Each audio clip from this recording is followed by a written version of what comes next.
Hi guys, this is a quick video to show you today the easiest way to pat all of your hosts to your outside interface or whatever interface you like.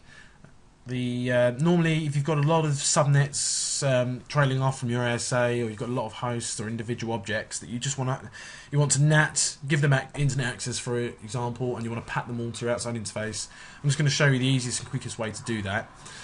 With the least configuration lines in your config.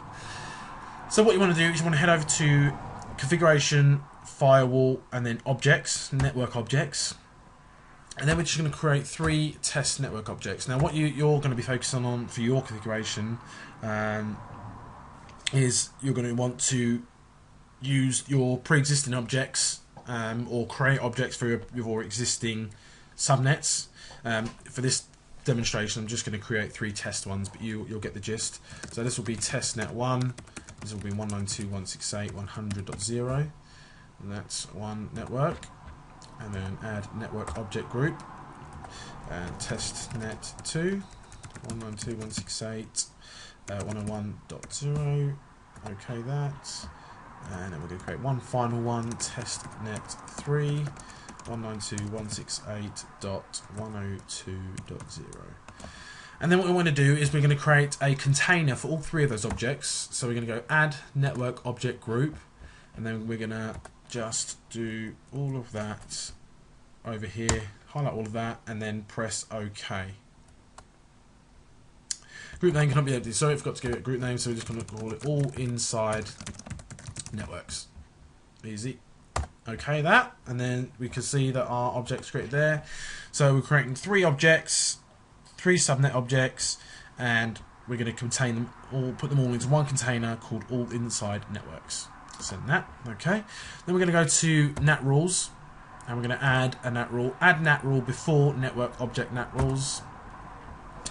And we're going to say source interface is any, because the subnets may be coming from more than one interface on the inside. You might have more than one inside interfaces.